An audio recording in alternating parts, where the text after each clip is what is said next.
it means the rotation is clockwise. Clockwise rotation means from Z to Y. So this area vector, it can be written as ds zy.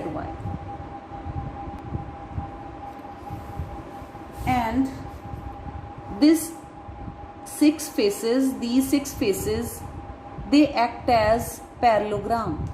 Each face, it can act as parallelogram, and we know that area of parallelogram, it is given by the cross product of two vectors. So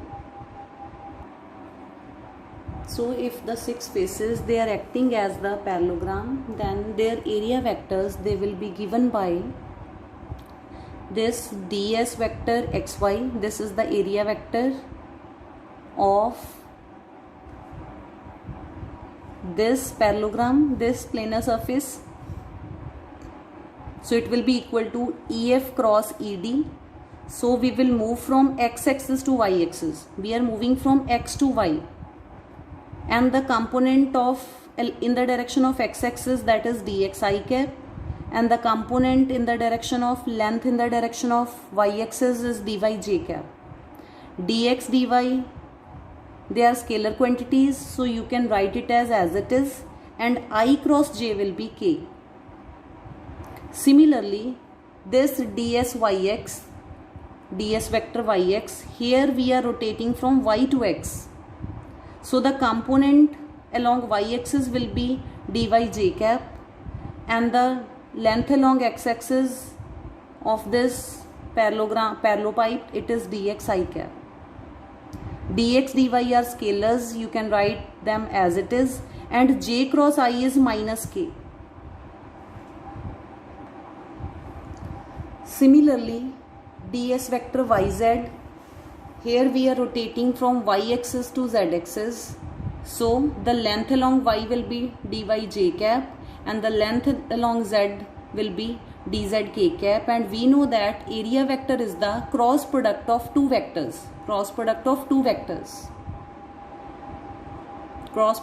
these two vectors, and the value of this vector is this and this vector is this, because this vector, it lies parallel to y-axis and this vector lies parallel to z-axis.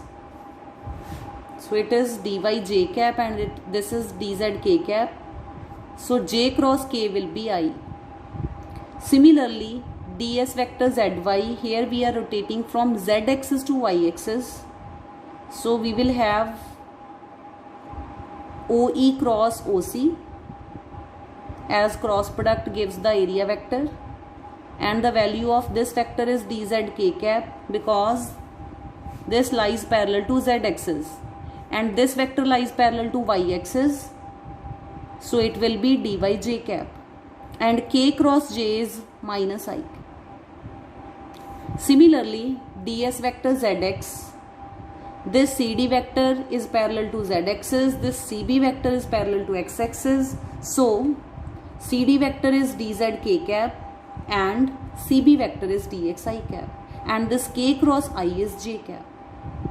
Similarly, area vector for this surface ds vector xz, here we are rotating from x-axis to z-axis, and this OA vector, it lies along x-axis, this OE vector, it lies along z-axis. So this OA vector will be dx I cap and this OE vector will be dz k cap. So this I cross k cap is minus j cap. And these are the area vector, 6 area vectors of 6 faces.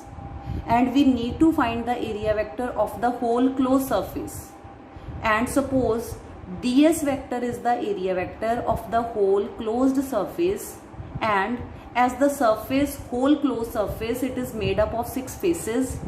So its area vector ds vector, it will be the sum of the area vectors of all its faces.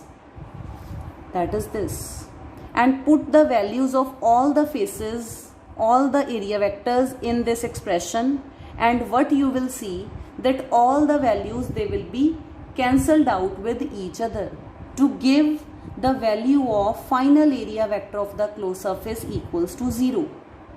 Therefore, the vector area of closed surface, it is 0. So it can be asked in exams that prove that vector area of the closed surface is 0. And then what you will write, this article of the closed surface only. You don't have to write the parallelogram, the two-dimensional area. So you will just do the article of this closed surface enclosing a volume. If you have a question in exams, that is, prove that the vector area of the closed surface is 0. So this is all about this lecture, and in the next lecture we will discuss about volume. From this area vector we will derive volume of any surface of any body in Cartesian coordinate system.